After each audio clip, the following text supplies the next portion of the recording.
Estamos falando sobre o DNA da Luzeiro, falamos sobre o que é a igreja, falamos na semana passada sobre o que é o verdadeiro evangelho, o que não é o verdadeiro evangelho, e hoje nós vamos falar que nós promovemos conexões, né? E além disso priorizamos isso também na nova geração.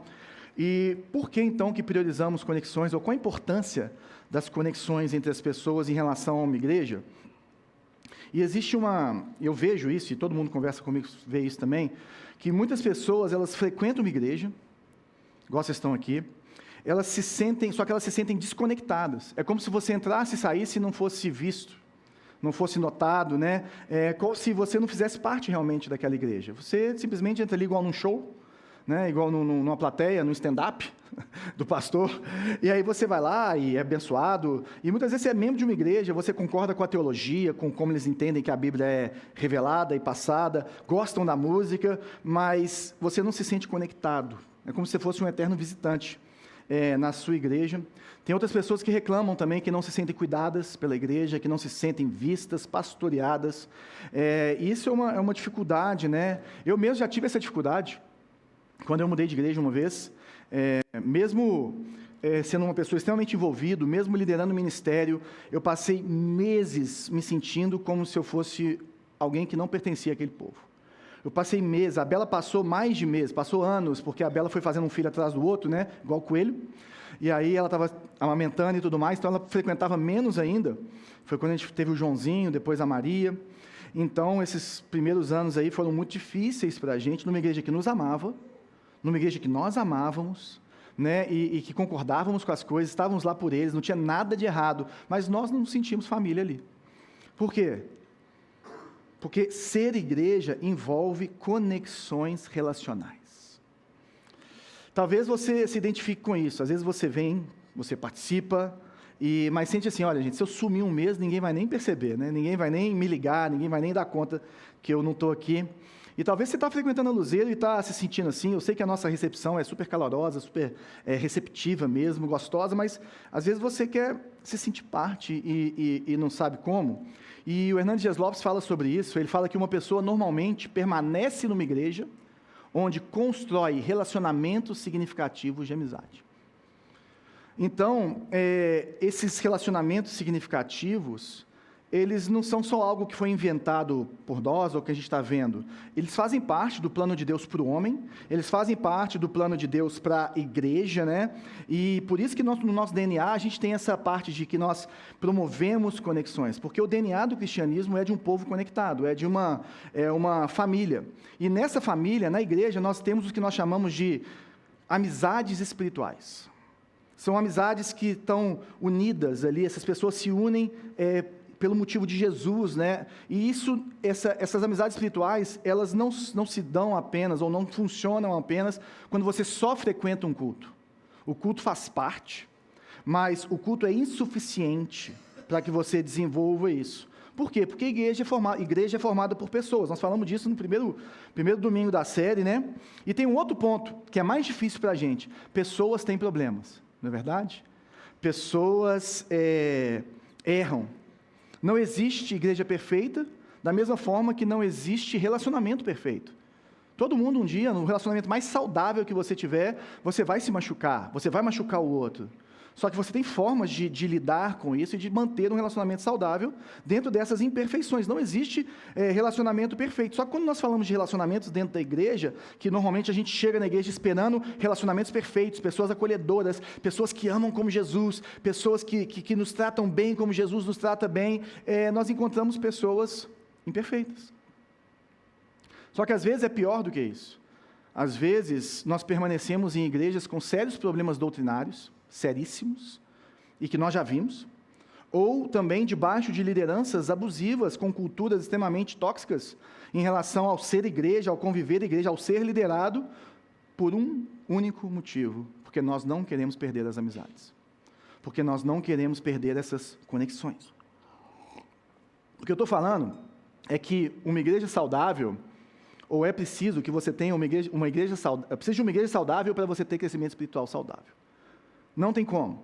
Você pode ter bons amigos na sua igreja. Você pode ter pessoas bacanas. Eu sei o que é isso, eu já vivi isso. Mas se você não estiver numa igreja saudável, que promove essas conexões de uma forma saudável, o seu crescimento espiritual vai ser barrado, vai ser menor, e às vezes você vai caminhar para lugares que não são tão bons, ou que Jesus não desejou para você. E hoje nós vamos falar sobre isso, sobre os relacionamentos dentro da fé cristã, como nós desenvolvemos isso, e como que na Luzeiro nós propomos para que você, ou nos arrumamos, ajeitamos para que você possa viver isso. E eu queria voltar no texto principal dessa série, que nós estamos aqui falando ali em 1 Pedro, né? Então o apóstolo Pedro, ele usa uma das figuras, que tem várias sobre igreja no Novo Testamento, e Pedro fala do templo espiritual. Tá? Eu vou ler 2 versículos aqui, e vou para uma explicação um pouco mais prática em outro texto, mas Pedro fala o seguinte: 1 Pedro 2,4, vocês têm se aproximado de Cristo, a pedra viva. As pessoas o rejeitaram, mas Deus o escolheu para lhe conceder grande honra. Então a primeira coisa que Pedro fala é que essas pessoas, para que ele está mandando, são cristãos que estavam dispersos ali na antiga Roma, porque eles tinham sido expulsos, seus lares queimados e tudo mais. Então esses cristãos, eles estão dispersos, e aí ele fala assim: olha, mas o que acontece é que vocês são igrejas, não porque são igreja, porque vocês estão se aproximando de Cristo. Então, para ser igreja, para viver esses relacionamentos espirituais, o primeiro ponto é a nossa conexão primária, que não é uns com os outros. A primeira conexão para você viver esses relacionamentos espirituais é você se conectar com Jesus. Você se aproximar de Jesus. A igreja, gente, ele não é um clube de pessoas que tem interesse em comum. Não é porque a gente está aqui, porque a gente gosta, às vezes, da música desse jeito, do tipo de pregação desse jeito, e por aí vai, ou porque nós vivemos, a maioria de nós, aqui nessa região, mas é porque nós temos um Salvador em comum. Nós temos um Cristo em comum. Nós temos uma pessoa que se chama Jesus Cristo, e nós entendemos que todos nós somos necessitados da graça de Deus, do favor de Deus, da pessoa de Jesus em nossas vidas. E para vivermos com essa pessoa de Jesus nas nossas vidas, nós vamos nos aproximando dele, e Pedro não está falando assim, você, ele está falando vocês. Vocês estão se aproximando, porque vocês também são pedras vivas. Então Jesus, quando você está em Jesus, você se torna uma pedra viva, você nasce de novo, você tem o Espírito Santo, você começa a desejar as coisas de Deus, com as quais um templo espiritual é edificado. Então ele está usando essa ideia de uma edificação, né, de um templo, para falar o que é igreja. Mas ele não está falando que igreja é o prédio, ele está falando que igreja é a pessoa, ou são as pessoas. Então a igreja de verdade, ela é formada por pessoas e não por prédios. A igreja de verdade são pessoas conectadas em Jesus, pessoas que estão em Jesus. E o que nós aprendemos já na largada sobre essas pessoas que estão conectadas em Jesus? Depois ele vai falar que Jesus é a pedra angular, como nós cantamos na última música, e ele dá a direção para essas pessoas, ele sustenta, né, essas pessoas. E a primeira coisa é que não existe amizades espirituais, ou que esse tipo de amizade não é qualquer tipo de amizade. Nós estamos falando de relacionamentos dentro da fé cristã.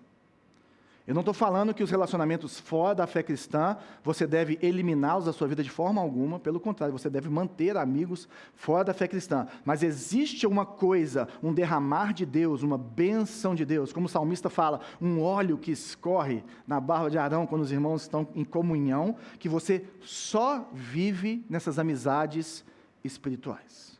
Então a primeira coisa, ela acontece dentro da fé cristã. São pessoas que estão unidas por Jesus e que querem construir a sua vida em Jesus, em cima dessa pedra angular, em cima da rocha da nossa salvação.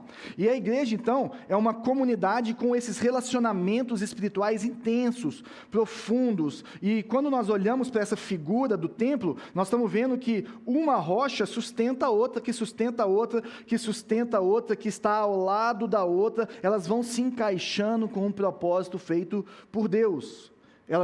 Um sustenta o outro, mas é sustentado pelo outro. Então nós temos esse tipo de construção em que um suporta o outro, e esses relacionamentos, eles são tão importantes quando você vive eles de uma forma correta, que se você desaparece, ou se você sai da vida de uma pessoa, essa pessoa sente muita falta. É como se aquela amizade espiritual saísse da sua vida, as coisas piorassem para você.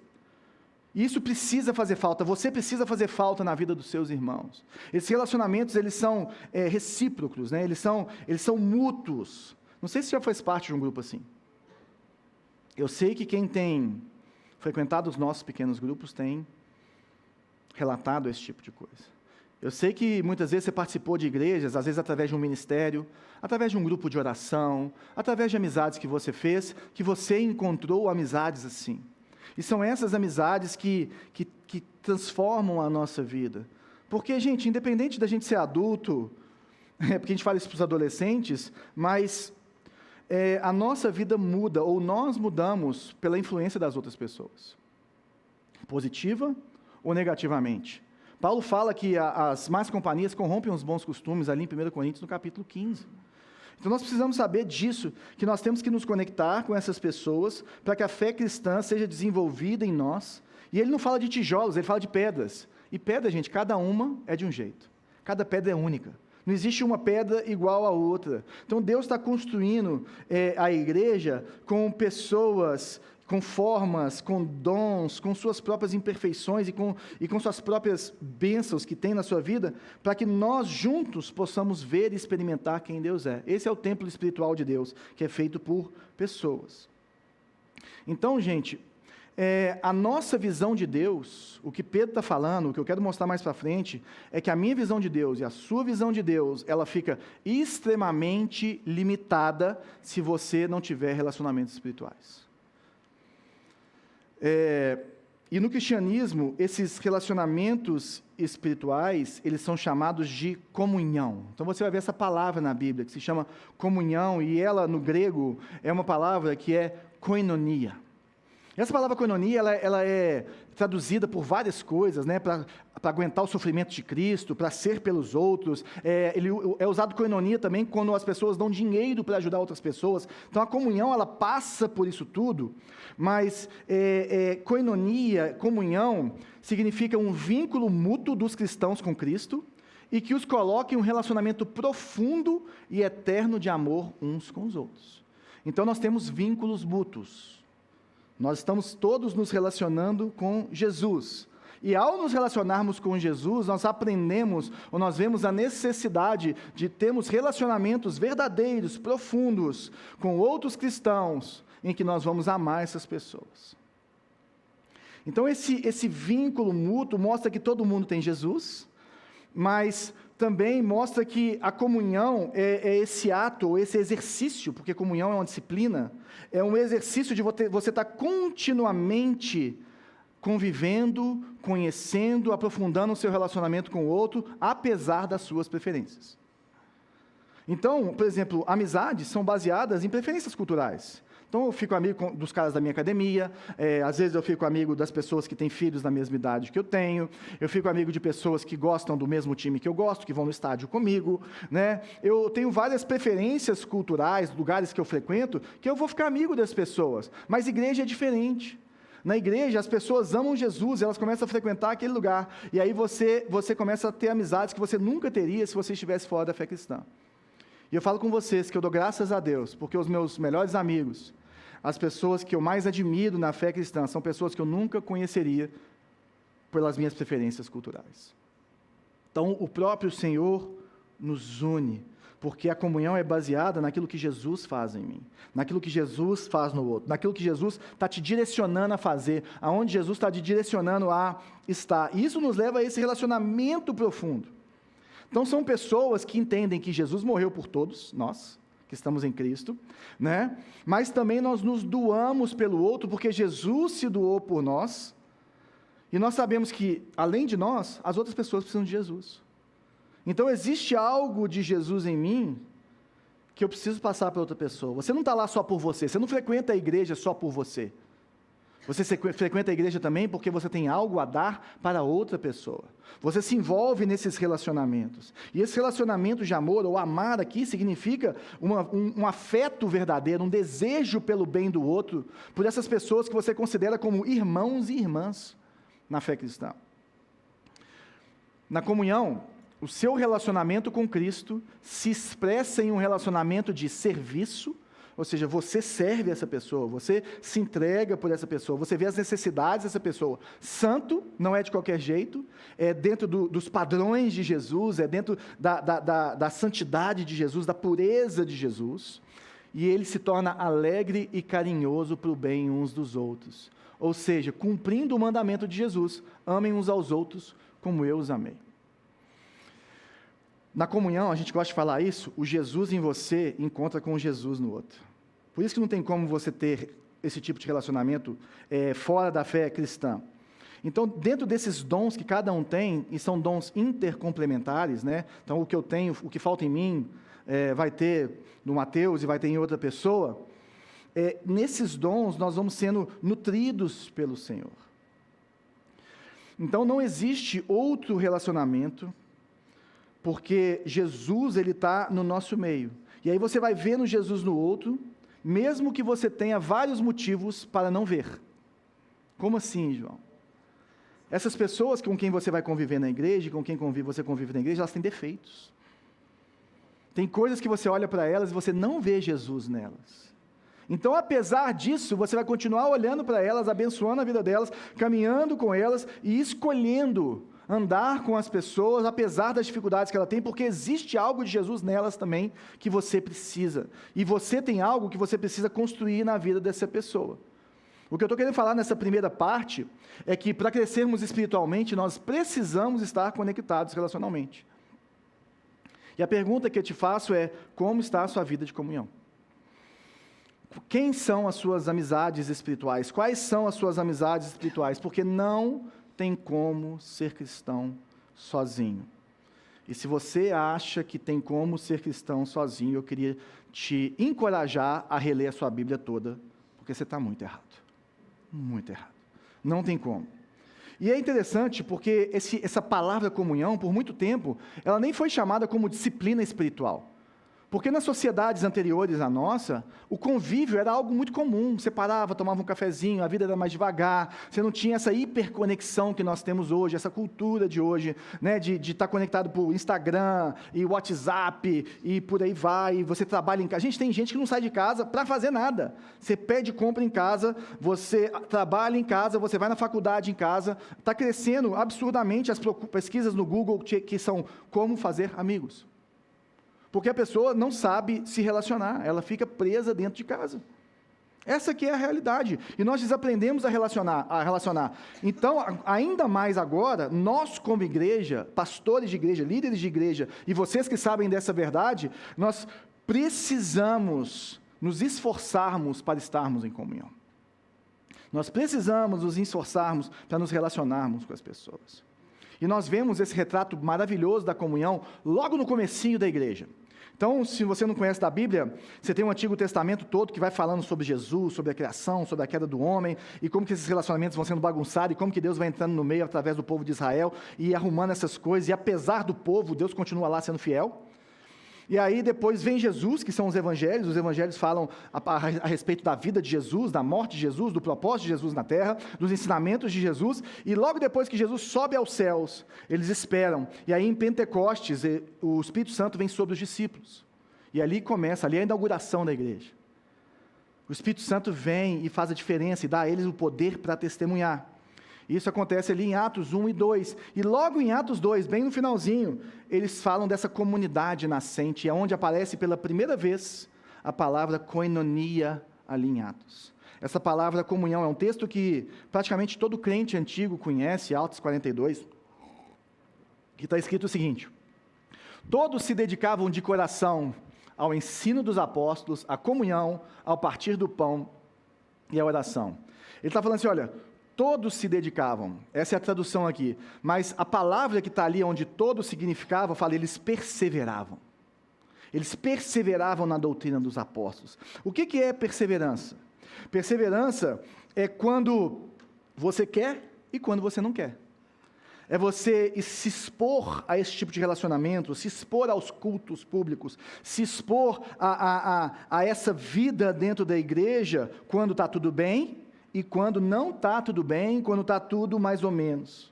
Então, a perseverança, gente, ela que nos ajuda, ou ela ajuda aquelas pessoas que estão sem esperança. Quando nós perseveramos, nós ajudamos o cansado, e nós somos ajudados em nosso cansaço. Quando nós perseveramos, nós temos pessoas que vão trazer para a gente uma nova perspectiva, ou uma perspectiva diferente de Deus e do que Deus está fazendo em nossas vidas. Ontem foi um dia muito difícil para muitos de nós aqui da nossa igreja que vieram da comunidade cristã da Zona Sul. Ontem uma jovem que foi, nossa jovem, se foi com 25 anos. Foi muito triste. E foi de uma hora para outra, não foi avisado. E todos ficamos assim, acabados, imagina a família.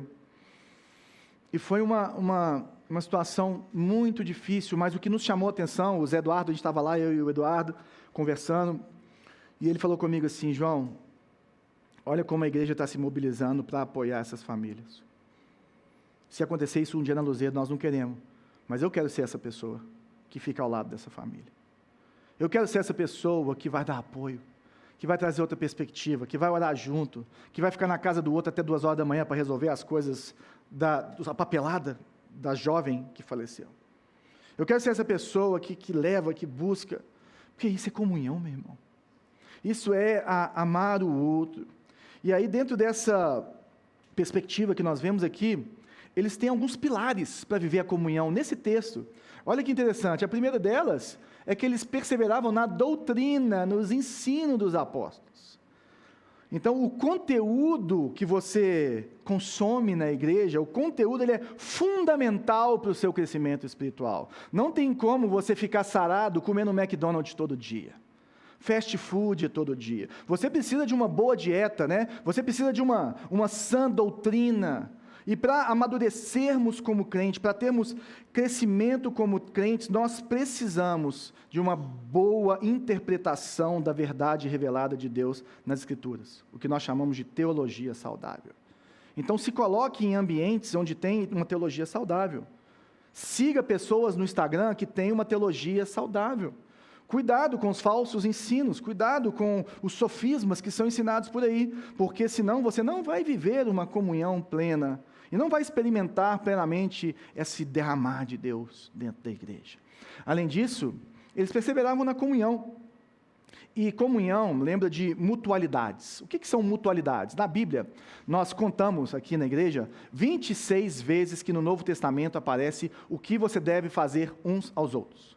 Nós apresentamos isso no nosso Conheça Luzeiro, no terceiro encontro, mas eu queria trazer para vocês esses 26 uns aos outros. É lógico que não dá para poder explicar cada um, mas você vai ver o que a Bíblia nos manda fazer uns pelos outros. Ou seja, você dá e você recebe.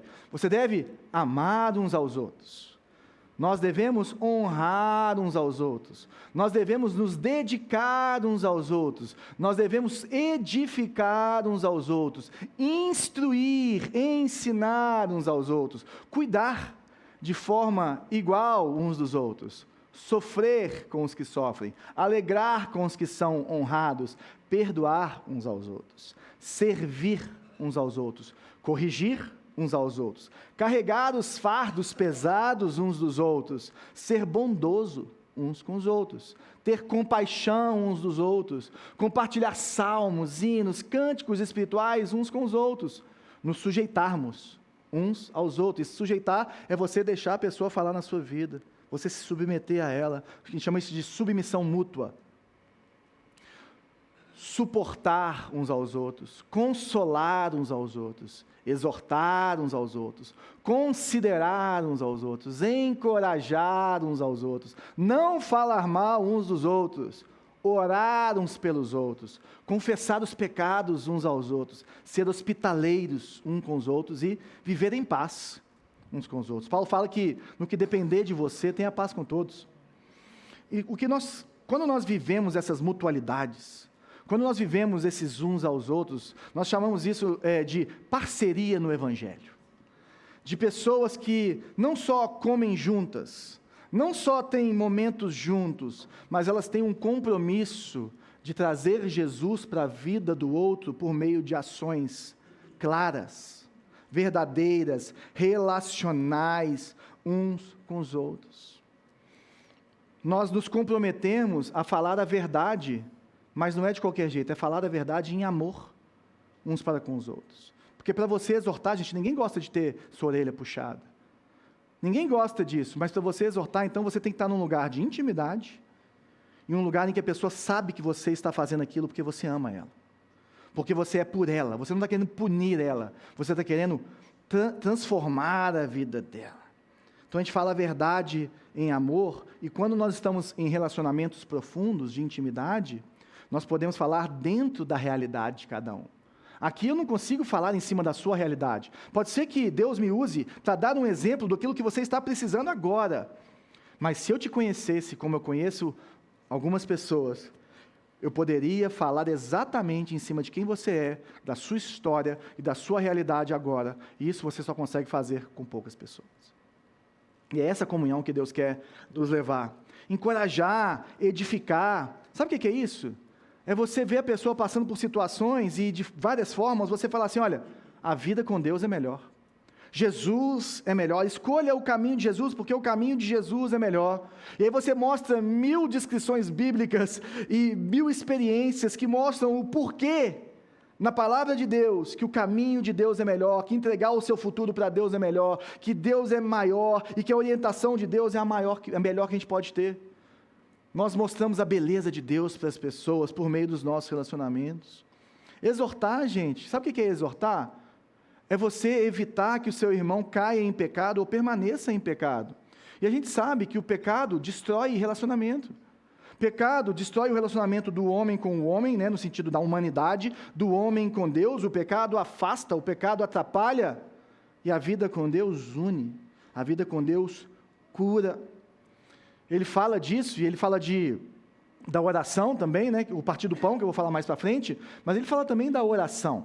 Eu falei que nós devemos orar uns pelos outros, mas oração talvez seja uma das coisas mais importantes que nós temos na vida de comunhão com Deus e com os outros.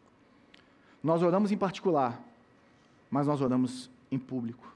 Nós oramos uns pelos outros, porque quando nós oramos, nós nos colocamos no nosso lugar e Deus no lugar dele. Nós somos lembrados da grandiosidade de Deus. Nós temos a oportunidade de nos relacionarmos com Ele. E nós temos a oportunidade de abençoar outras pessoas, clamando a Deus por ela, impondo as mãos sobre elas.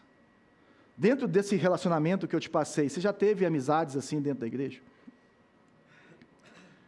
Ou você somente tem frequentado um culto? E como estão essas amizades hoje? Você tem cultivado elas? Porque no culto nós experimentamos muitas coisas, e é uma bênção você ver o que Deus faz no culto, como Ele se manifesta, e como a cara das pessoas, e o que Deus está fazendo na vida das pessoas, mas isso são fileiras, e nós nos aprofundamos em relacionamentos quando nós estamos em círculos, porque as fileiras acabam sendo superficiais demais. Por isso que o nosso querido Andy Stanley, ele fala que círculos são melhores do que fileiras. Não que a fileira seja ruim, nós amamos fileira e gastamos uma grana danada para que nós tenhamos as melhores fileiras de Belo Horizonte, mentira, mas boas fileiras. Mas a igreja, gente, ela tem esse potencial em Deus de gerar relacionamentos como nenhum outro lugar tem. Na igreja, por exemplo, nós temos esses pequenos grupos, né? Aqui na igreja temos pequenos grupos, a gente chama de célula, grupo de crescimento, e por aí vai. Mas o que é um pequeno grupo? É um ambiente propício para que nós possamos fazer amizades e viver as mutualidades. Então você escolhe estar lá toda semana e você começa a viver as mutualidades. E ali você consegue fazer amizades cristãs, ou em ministérios, ou na sua vida você já fez. Mas o que acontece com essas amizades cristãs dentro e fora da sua igreja? Essas pessoas vão viver as mutualidades com você. Essas pessoas vão viver a koinonia com você de forma íntima, de forma pessoal, e elas vão falar da sua vida de um lugar de intimidade, de amor, como nenhum pastor às vezes vai poder fazer na sua vida. Além disso, nós temos numa igreja organizada, independente dela ser nas casas somente, independente dela ter espaço para reunião, você tem uma liderança. E para que serve a comunhão com a sua liderança? Para que você tenha direção e aconselhamento.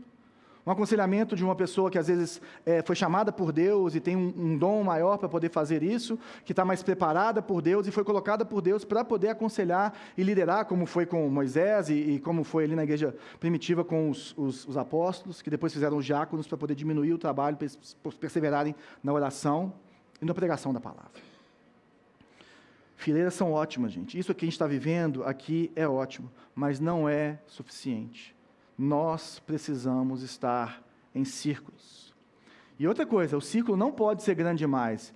Meu PG, minha igreja casa, minha célula tem 40 pessoas. Meu irmão, 40 pessoas, acabou a intimidade. Eu já tive isso com 40, com 30.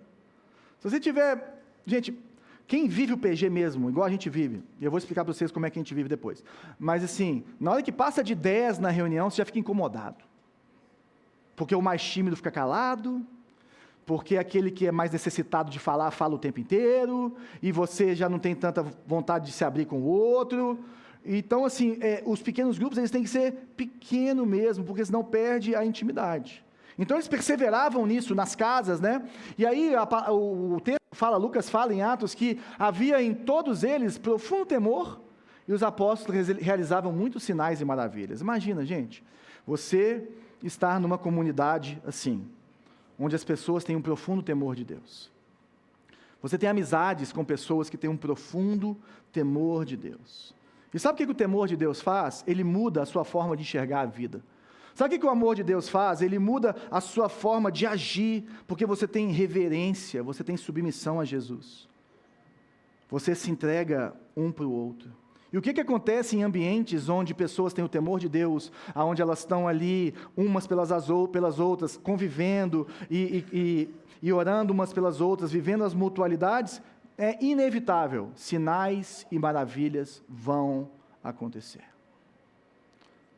Nós vamos ver a mão poderosa do Senhor no nosso meio. E quando você vê alguém no seu círculo de amizade, do seu pequeno grupo, recebendo um milagre de Deus, recebendo um livramento de Deus, recebendo uma vida de Deus, o que acontece com a sua fé? Ela cresce, meu irmão. E quando você testemunha daquilo que Deus está fazendo na sua vida, o que acontece com a fé dessas pessoas ao seu redor? A fé delas cresce. O que significa isso? Que a presença de Deus no meio da igreja se torna palpável, visível, tangível. Aí ele fala que os que criam se reuniam num só lugar e compartilhavam tudo que possuíam, vendiam propriedades e bens e repartiam dinheiro com os necessitados. Isso aqui, para quem tem dificuldade com dízimo, esse é aquele versículo que você não quer nem ver. Não é verdade? Se tem dificuldade com 10%, imagina com repartir sua vida com os outros. E ele está falando que essas pessoas que criam, elas se enxergavam como família. Eles se enxergavam como família de Deus, pessoas que são mais próximas, pessoas que são mais distantes, pessoas que nós preferimos estar com elas, isso acontece dentro da igreja, e não é errado, ok? Você ter a intimidade com certas pessoas, e você escolher isso, está de boa, não é errado, mas também todo mundo é família. E por que eles compartilhavam tudo que possuíam? Porque eles viviam essa generosidade radical, em que os bens se tornaram menos importantes do que as pessoas. Porque família a gente cuida, família a gente se sacrifica até financeiramente por ela, não é verdade? Família a gente se coloca nesse lugar, eles compartilhavam. Isso significa essa interdependência que nós temos dentro da igreja. Nós dividimos as nossas decisões com pessoas mais íntimas. Nós dividimos os nossos sonhos, nós dividimos as nossas dificuldades, nós dividimos os nossos problemas. Nós muitas vezes abençoamos o outro com dinheiro. Nós abrimos as nossas casas para receber a nossa família, a família de Deus. Nós somos radicalmente generosos com o que Deus tem feito na nossa vida. E essas pessoas adoravam juntos no templo diariamente e reuniam-se nos lares para comer e partir do pão com alegria e generosidade. Lembra do Pedro falando, à medida que vocês se aproximam de Cristo?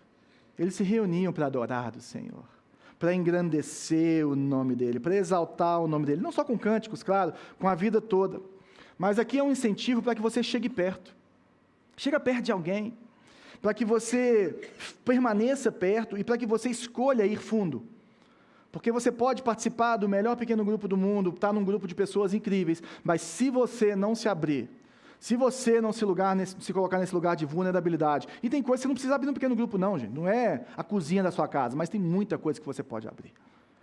Se você não colocar, você não vai viver, depende de você, meu querido. Depende do grupo? Bastante, mas depende de você, mais de você do que de todo mundo, e ao contrário, eu como vivo essa questão de grupos há anos, eu vejo que normalmente chega uma pessoa no grupo, às vezes o grupo está naquela paradeza, aquele povo sem falar muita coisa. Chega uma pessoa vulnerável no grupo, que começa a se expor, que começa a contar da sua vida, que começa a pedir conselho, transforma o grupo inteiro. A sua vulnerabilidade pode transformar o ambiente do seu grupo e pode abençoar as pessoas para que elas possam ir mais fundo nessa koinonia. E eles faziam isso diariamente, todos os dias. Lembre-se, continuidade, perseverança na vida em comunidade, na comunhão. Não é só ir no acampamento da Luzeiro na Semana Santa, que é uma benção, gente. Se você nunca foi, já fica esperto que em dezembro nós estamos abrindo as inscrições. Mais barato, então paga antes. Mas assim, não é só no acampamento, não é só no evento que tiver da igreja, mas é toda semana, é de forma periódica, você continua perseverando na vida em comunidade, apesar de você muitas vezes não querer, apesar de você muitas vezes até estar com muita preguiça de ver que é povo. E eles faziam isso de duas formas, é interessante, né? Eles faziam no pátio do templo, o templo aqui não tinha culto lá, tá, gente? É o templo, mas eles iam no pátio do templo e se reuniam, como se fosse uma reunião mais formal, para proclamar a mensagem, para que outras pessoas possam ouvir quem Jesus é, mas eles se reuniam nas casas. E ele fala que eles comiam e partiam o pão, ou seja, eles estavam em círculos. E nesses círculos, eles comiam juntos, e o começo do nosso PG é maravilhoso, gente. Tem comidinha gostosa, a gente bate um papo ali por meia hora, vai chegando os atrasados, sempre tem um atrasado, né, principalmente brasileiro, e aí passou 20 minutos, meia hora, a gente senta e começa a conversar sobre Jesus. Mas eles tinham essa intimidade, esses relacionamentos significativos, e relacionamentos significativos geram pertencimento. Quantas pessoas eu vi de só frequentar o Conheça Luzeiro? Gente, Conheça Luzeiro é um pequeno grupo de 4 encontros. Só de frequentar o Conheça Luzeiro, começaram a se sentir igreja com a gente, porque começa a chegar nessa porta aqui, conhecer gente, fala, não, senta aqui comigo. Vem cá, Tananã, vem cá, X, vem cá, Y. E aí depois você vai para um pequeno grupo, acabou, meu irmão. Aí você começa a sentar junto, aí está tomando café, aí está servindo junto. Aí é maravilhoso. Por quê? Porque relacionamentos geram pertencimento. Não é só vir no culto. E eles partiam o pão, e partir o pão aqui significa a ceia do Senhor. E a ceia do Senhor significa que você pertence à família de Deus. A gente faz a ceia todo domingo aqui para lembrar que Jesus Cristo morreu por nós estamos aqui por Ele. Ele é o centro disso aqui. Ele é o motivo pelo qual nós nos reunimos aqui nos domingos, de manhã e de noite, no sábado, jovens e durante a semana nas casas. Ele é o centro. Então, nós lembramos que nós pertencemos à família de Deus, que Jesus é o centro da nossa vida, e o que nós estamos partilhando aqui é a vida dEle em nós. É o que Ele produz em nós. E a santidade dEle no nosso meio. Nós somos extremamente alegres, porque nós temos certeza que Jesus está conosco. Nós temos certeza que Jesus está no nosso meio. Nós temos certeza que Ele está derramando o Espírito dEle no nosso meio e fazendo coisas maravilhosas enquanto nós partilhamos a vida de Deus, a palavra de Deus e vivemos a vida de Deus. E aí sim, eles são generosos. Outro aqui também falava de sinceridade do coração. Nessas casas, nesses círculos menores, nós temos mais liberdade, mais vulnerabilidade. Nós temos a motivação correta, que é pôr Jesus na vida do outro, que é trazer Jesus para a vida do outro. E é esse loop de comunhão que existe quando nós vamos vendo o que Deus está fazendo na vida das pessoas. Agora, você não vai ver isso de uma reunião para outra. Você vai ver isso de um mês para o outro, de 3 meses, 6 meses, 1 ano depois. Aí você olha e fala assim, uau, olha o que Deus fez no nosso meio. Olha como Ele nos amadureceu, olha como Ele transformou as nossas vidas. Porque nós convivemos diariamente, né, no sentido nosso semanalmente, mas de forma saudável, de forma cuidadosa, com comportamentos corretos dentro da palavra de Deus e com a vida de Deus no nosso meio. E eu sei que não é fácil. Eu sei que muitos de nós já fomos feridos em relacionamentos. Eu sei que é arriscado você se colocar e ser vulnerável no grupo, porque as pessoas podem pisar na bola com você. Eu sei que pode machucar, eu sei, mas é necessário. É necessário porque aquece o nosso coração com Jesus, transforma as nossas vidas de acordo com a Bíblia e não de acordo com João. Não existe outro caminho. Para que você cresça no Senhor, para que você amadureça em Deus e, consequentemente, todas as suas áreas da sua vida vão ser transformadas. Porque Jesus, Ele transforma a sua vida ao ponto de você saber lidar melhor com a vida e a sua vida vai ficar melhor. Mas o que é crescimento espiritual? Já parou para pensar sobre isso? Como você definiria, então, crescimento espiritual? Qual que é o fim dessa história? Como nós chegamos nesse lugar? Ou o que nós estamos procurando? É ou não é verdade? Crescimento espiritual, nós falamos que tem 3 vertentes. aqui na Luzeiro, e quando nós treinamos os nossos líderes de grupos, nós falamos sobre isso. Primeiro, que o crescimento é um movimento. Você não vai fazer um curso de teologia ou ficar um ano num pequeno grupo e você se formou e você é maduro espiritualmente. Não, meu querido, é uma jornada. É uma caminhada até Jesus voltar, ou até você encontrar com Ele, por um outro motivo. É um caminhar contínuo. E qual que é a vitória que nós temos? Que qualquer passo adiante é crescimento. Então nós temos que continuar caminhando. Você tem dificuldade de estar no grupo? Se abra para uma pessoa. Começa a tomar cafezinho com alguém. Você tem dificuldade de vir no culto? Começa a vir nos cultos. Qual que é o próximo passo que você pode dar para continuar fazendo esse movimento em direção a Jesus? Em direção ao seu crescimento? O outro, ele é multidimensional. Ele é na vertical, no seu relacionamento com Jesus, amar a Deus e ao próximo, em horizontal. Então sim, você tem que ter a sua intimidade com Jesus, o seu tempo na sua casa, fechar sua porta, ler a Bíblia, orar, jejuar, sabe, a sua vida devocional, as suas contribuições financeiras, que a mão direita faz, a esquerda não precisa saber, mas não é suficiente, você precisa de horizontalizar esse relacionamento. À medida que você cresce em amor ao próximo, que significa que você está crescendo espiritualmente. Porque Jesus fala, olha, você vai amar a Deus e ao próximo como a ti mesmo. E João fala, né, que não tem como você falar que ama a Deus se você não ama o seu irmão. Então, talvez, uma das medidas para você ver o tanto que você é espiritual, é o tanto que você ama os irmãos da igreja. E aqueles que você não gosta ainda. E outra coisa, ele é visível.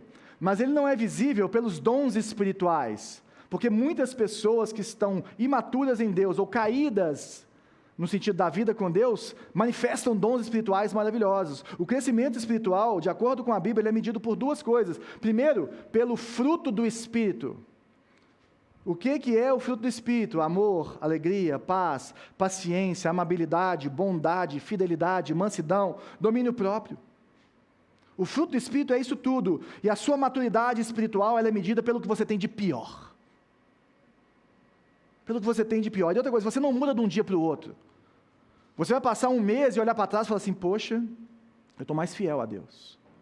Nossa, eu estou com um domínio próprio maior. Você vai passar um ano e vai falar assim, poxa, realmente eu tenho desenvolvido o fruto do Espírito, porque o fruto do Espírito é interno, meu irmão. E sabe quem vai ver se você está crescendo no fruto do Espírito? Quem te conhece verdadeiramente. É papai e mamãe, é a esposa, são os filhos, são seus melhores amigos, eles que vão falar se você está parecido com Jesus ou virou um religioso chato e que fica só fazendo bobagem. E a outra coisa, é uma vida que frutifica, lá em João 15. Além disso, por onde essa pessoa que está crescendo espiritualmente passa, ela deixa bons frutos.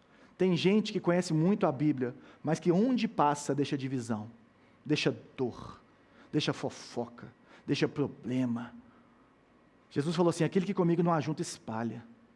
Então, meu irmão, às vezes você é super orgulhoso do tanto que você sabe da Bíblia, mas pense com as últimas pessoas que você conviveu, os últimos círculos, as últimas igrejas, qual que foi o fruto que você deixou?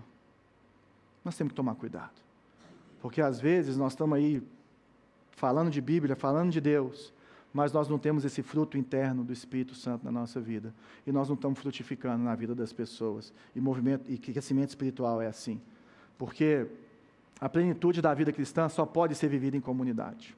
E a gente cita aqui Efésios 4, que é um texto dos textos que eu mais gosto sobre igreja, e Efésios 4 simplesmente fala dessa igreja orgânica, que você tem pessoas que Deus elegeu para serem líderes dessa igreja, apóstolos, pastores, mestres, profetas, e o papel dessas pessoas é se tornarem dispensáveis, porque elas vão preparar o resto da igreja, todos os santos, isso é Efésios 4, 11 e 12, para o ministério.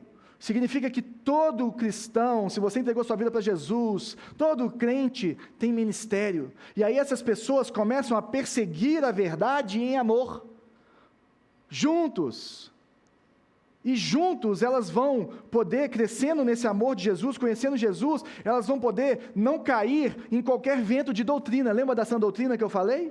É isso que está em Efésios 4, e elas não vão cair nos falsos ensinos, porque os outros estão ali falando na vida dele, cuidado, e elas vão edificando uma a outra pelas juntas e ligamentos pelos relacionamentos, e elas vão gerando ou vivendo as mutualidades e crescendo em Deus, até alcançarem a estatura de varão perfeito, até se tornarem cada dia mais parecidas com Jesus, até amadurecerem espiritualmente e terem um fruto do Espírito na sua vida, e deixarem frutos aonde passam, Por isso que a vida cristã, ou a plenitude da vida cristã, ela é vivida em comunidade, mas então você precisa dos círculos. E como é que nós fazemos então isso na Luzeiro? Ou por que nós promovemos conexões? Por causa disso. Porque nós queremos que todos que frequentam a nossa igreja, todos que se tornam família com a gente, todos que resolvem caminhar conosco, nós queremos que você cresça espiritualmente. Nós queremos que você esteja em círculos e não somente em fileiras, porque a mudança de vida, ou a mudança de vida profunda, acontece nos círculos. Acontece nesses relacionamentos, aonde você encontra pertencimento, aonde você tem compromisso, o seu com o outro e o outro com você, aonde nós aplicamos as verdades da Bíblia, especificamente em nossas vidas. E nós conversamos sobre isso. Cada pregação que sai desse púlpito no domingo vira um guia de pequeno grupo, para que o líder do seu pequeno grupo, ou o pequeno grupo todo, possa escolher aprofundar em suas vidas no que nós estamos pregando aqui no domingo. E nós temos isso vários anos, então várias pregações nossas estão lá, e várias séries de pregação, para que você e o seu grupo sejam mais parecidos com Jesus, para que vocês possam aplicar melhor a palavra de Deus em suas vidas. Porque, lembrando, o pequeno grupo é um ambiente onde as pessoas podem encontrar relacionamento de comunhão e crescimento espiritual. Esse é o nosso objetivo. O que é relacionamento de comunhão? É esse ambiente propício para você desenvolver as amizades espirituais, aquelas que acontecem só dentro da igreja. É no grupo que você vai ser conhecido, é o pessoal do seu pequeno grupo que vai sentir sua falta no culto. É o pessoal do seu pequeno grupo que vai falar assim: você está sumido, velho, o que aconteceu com você? Essas pessoas que sabem o seu nome, que sabem os detalhes da sua vida, que partilham a vida delas com você, e que você vê Jesus nelas, elas veem em você. Por isso que o modelo de grupos, nós entendemos como um modelo ideal para o cuidado das pessoas na igreja. Porque ele é muito mais íntimo, independente do tamanho da igreja.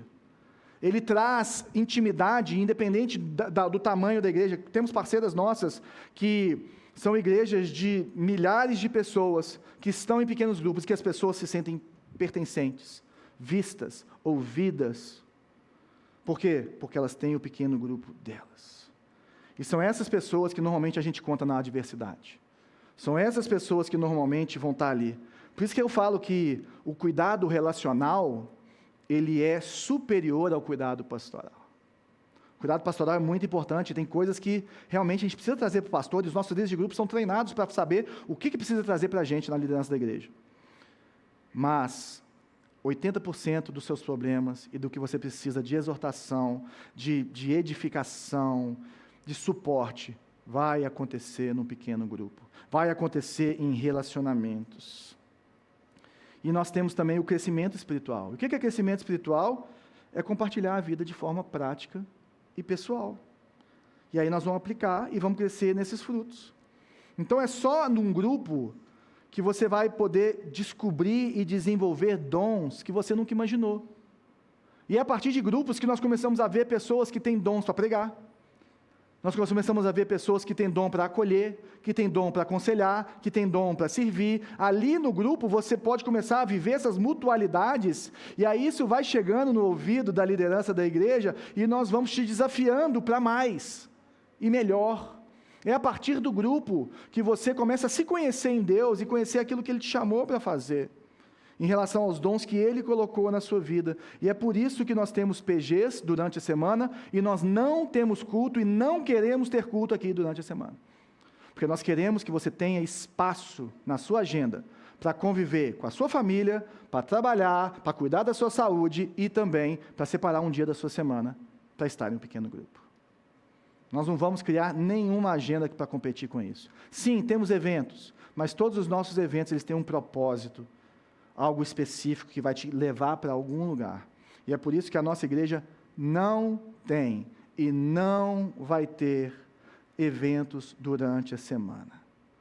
Podemos fazer uma noite de louvor e adoração de vez em quando? Amém. Encontro de pais, casar, podemos fazer um monte de coisa, mas não é algo recorrente, porque nós entendemos que o verdadeiro crescimento que eu preciso, que você precisa, é no grupo e não nos eventos. Eventos motivam, eventos te impulsionam, mas o crescimento profundo, lá no fundo, acontece no grupo. E por isso que o nosso modelo de igreja não tem eventos, assim, igual muitas igrejas que vivem de evento, né? E fica carregando uma multidão, que vai para lá e para cá, nos ventos de doutrina, infelizmente. E uma outra coisa que eu queria te falar, se você é papai ou mamãe, nós temos pequenos grupos desde 3 anos na nossa igreja. Então, enquanto nós estamos conversando aqui, os nossos meninos de 3, 4, 5, 6, 7, 8, 9, 10, 11, 12, 13, 14. Os 10 a 14 estão no acampamento, mas eles estão tendo pequeno grupo. Eles têm 2 líderes que vêm aqui 2 vezes por domingo, ou 2 domingos por mês, ou 3 domingos por mês, se for mais velho, para poder aplicar a palavra na vida deles, saber o nome deles, saber as dores deles, saber o seu telefone, e poder ser essa pessoa que transforma a vida deles. Nos sábados, temos vários voluntários que vêm aqui só para poder sentar em grupos com seu filho. Só para poder se importar com seus filhos. Por quê? Porque nós acreditamos que grupos transformam vidas. Nós acreditamos que eles trazem pertencimento. E nós vemos o impacto disso na vida das crianças. Maria, minha filha, com 4 anos, ela pegava as bonecas dela e colocava em círculo. E ela falava que ela era a Fefe Raidan, que era a líder dela. Fefe investiu muito na vida da Maria. Eu falei isso com ela, foi morar em Portugal por uns meses, e eu tive com ela um almoço essa semana, e falei, Fefe, obrigado, porque durante muitos anos você investiu na vida da minha filha. Você impactou a vida da Maria. E a Maria, por muitos anos, quis ser igual a você. Não se esqueça disso. Não se esqueça que um dia a Maria brincou de ser a Fefe no pequeno grupo, com as bonecas dela. E é isso que faz a diferença. Os nossos adolescentes, nossos meninos que já crescem nessa visão há mais de 10 anos, desde a igreja antiga, esses meninos com 10, 11 anos, eles já estão falando assim, posso ser líder de pequeno grupo de uma criança? Aqueles que vieram com 20, 30 anos de idade hoje, que viveram isso com a gente, eles falam assim, onde que eu posso me voluntariar para cuidar de gente mais nova do que eu, porque eu sei que a minha vida vai fazer diferença na vida deles, porque eu sei que alguém investiu na minha vida ao longo de muitos anos e fez a diferença na minha vida.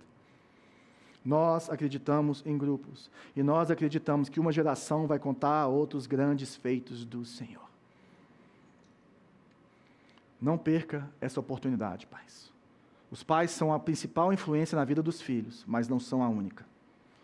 Por favor, a Bíblia nos exorta para colocarmos a igreja na criação dos nossos filhos como um suporte e como um apoio. E nós estamos aqui por vocês. E não é porque eu sou pastor, não, mas eu, João, já pego o meu telefone, ou às vezes pego aqui na esquina da igreja, nos cantinhos da igreja, e chamo principalmente o líder do João, que já é adolescente, e fala assim, o Vitor, né? Falou, Vitor, tem como você me ajudar com o João com isso e com isso?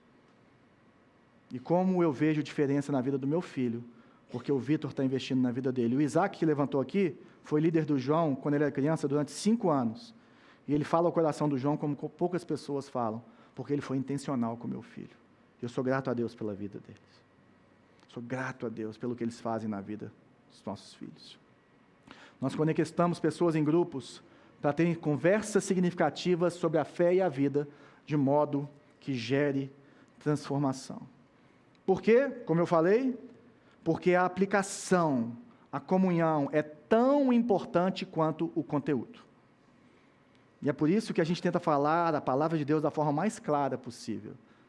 Não é porque a gente é raso, é porque a gente quer ser claro. Eu quero que você saia daqui instigado. Eu quero que você lembre que a comunhão é a expressão visível da ação do Espírito Santo, derramando o amor de Deus no coração dos cristãos. Essa é a vida espiritual que nós devemos viver. Quero ler um negócio para vocês. Precisamos ter proximidade suficiente do outro para conhecer a consciência dele e encontrá-lo com regularidade para identificar a guerra dele contra o pecado. Isso não é só para o fraco, mas para todos os servos, os guerreiros, impedindo a apostasia e colocando palavras em seus ouvidos e orando para o Espírito vivificá-los. Viver em grupos é viver a igreja. Viver em grupos é viver aquilo que Deus nos chamou para vivermos desde o começo. E talvez você está visitando a nossa igreja hoje, e você não é cristão, ou você ainda não sabe o que você é, e está aí experimentando algumas coisas, algumas religiões, né? Eu queria falar especificamente com você nessa manhã. Você foi criado por Deus para ter conexões. O nosso Deus é um Deus trino, um Deus que se relaciona entre Ele perfeitamente, então nós sempre vamos ter anseio por conexões. Só que a primeira conexão que nós precisamos ter, para que nós tenhamos todas essas outras abençoadas que eu te falei nessa manhã, é o relacionamento com Deus. E se você ainda não entregou a sua vida para Jesus, você ainda não consegue experimentar a plenitude do que é ouvir Jesus, sentir Jesus. E eu queria te encorajar a dar esse primeiro passo para o seu crescimento espiritual. E o primeiro passo não é entrar num grupo. O primeiro passo é se conectar com a pedra viva, com a pedra angular, com o autor e consumador da nossa fé, com Jesus Cristo. Como que eu faço isso, João? Você fecha seus olhos. Você fala assim: Jesus, eu sei que o Senhor está aqui. Eu sei que o Senhor vive, eu sei que o Senhor morreu na cruz do Calvário.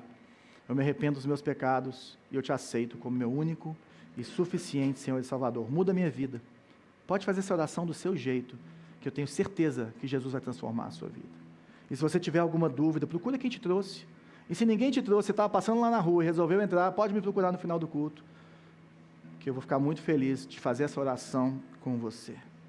Mas às vezes você se entende como um seguidor de Jesus. Então a pergunta não é se você precisa de comunhão, é onde você está vivendo a comunhão. Duas perguntas. Como está a sua koinonia? Como está a sua comunhão?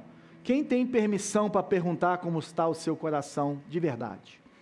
Não é aquele: aí, tudo bem? Como é que está papai e mamãe? Como é que está o filho, família? Sabe aquele negócio que a gente faz na porta da igreja? Não é isso. É lá no fundo. É lá no fundo. Fala assim: não está bem. Não estou bem. Quem tem permissão para entrar nesse lugar na sua vida? E a sua vida na igreja se parece mais com uma fileira ou com um círculo? Quem quer ser o pequeno grupo? Quem são essas pessoas? Se você não está no PG, o seu próximo passo é simples. Você vai começar a orar por isso. Sabe por quê? Porque você só vai conseguir entrar no PG da Luzia no começo do ano que vem. Como assim? Eu vou te explicar. Por que não agora? Porque os nossos PGs são fechados para visitas, inclusive de gente da igreja, inclusive do pastor. Por quê? Porque nós queremos que as pessoas aprofundem no seu relacionamento. E se você tem visita toda hora, você não tem conversa de família. Quando tem visita na sua casa, você conversa as coisas com a sua esposa, com a sua família, que vocês têm que resolver entre vocês? Não. Então nós, intencionalmente, temos um tempo de conexão, que normalmente é o final de janeiro, começo de fevereiro, agosto. Nós chamamos as pessoas, pedimos para vocês se inscrever. E aí depois nós te chamamos, te encaixamos no melhor PG que a gente conseguir. Nem sempre é o ideal que nós achamos para você, ou o que você acha. Mas ali você começa a caminhar. E ali nós começamos a encontrar, semana após semana, as mesmas pessoas. E aí a mão de Deus vai vindo, e a unção de Deus vai vindo, e a vulnerabilidade, e a vida de Deus vai sendo dispensada no nosso meio. Temos grupos só de homens, grupos só de mulheres, grupos mistos, grupos de pessoas mais velhas, mais novas. Temos tudo, gente. Mas eu queria te falar que agora, se você entendeu o que eu falei, você não tem desculpa. Sabe por quê? Porque você tem tempo suficiente, praticamente 3 meses e meio, para você ajeitar a sua rotina, para você orar, para você separar uma noite da sua semana para conviver com os irmãos. E pode pegar aí, se você fizer uma pesquisa, 8 em cada 10, 9 em cada 10, não trocariam isso por nada na vida. Sabe por quê? Porque você não foi criado para viver sozinho. Você não foi criado para viver isolado. Viver é melhor quando nós estamos conectados. E nós somos totalmente por conexões aqui na Luzia. Vamos orar? Queria que você orasse primeiro aí no seu lugar, se você puder, colocando a sua vida de comunhão diante de Deus, colocando os seus relacionamentos. E eu oro nessa manhã para que o Espírito Santo de Deus te convença da sua necessidade de ter comunhão, para que Ele derrube as barreiras do medo, da preguiça, para que Ele te dê coragem para viver e passar por cima às vezes de dores. Então confesse essas dores. Eu oro para que você se coloque nesse lugar, para que você possa começar a experimentar a glória de Deus. Eu sei que nós não temos grupos abrindo agora, mas nós temos o Conheça Luzeiro daqui a alguns meses para você entrar, que você vai experimentar um grupo por 4 semanas. Mas você pode reaquecer as amizades cristãs que você tem, saindo para conversar, sendo vulnerável. Você pode iniciar amizades, chamando pessoas que você acha que você poderia estar mais próximo, para tomar um café, para visitar a sua casa, para sair para jantar, para conhecer a sua família. São pequenos passos. O grupo é só um meio, mas o fim é a comunhão. E existem várias formas de fazer isso. O grupo é como nós fazemos aqui, mas Deus faz quando pessoas se reúnem em círculos. Senhor, em nome de Jesus, eu oro para que a verdadeira comunhão, ou conhecimento, ou discernimento da verdadeira comunhão venha sobre a vida de cada homem, mulher que está aqui nessa manhã. Que o poder do Teu Espírito Santo, que a graça, o favor do Senhor, que o efeito da palavra viva do Senhor entre nos nossos corações, na nossa mente, traga transformação, mudança de pensamento, para que possamos nos colocarmos nesse lugar de vulnerabilidade, nesse lugar onde a vida do Senhor é dispensada, onde tem o óleo do Senhor que aquece, que cura, que transforma, o Teu Espírito Santo.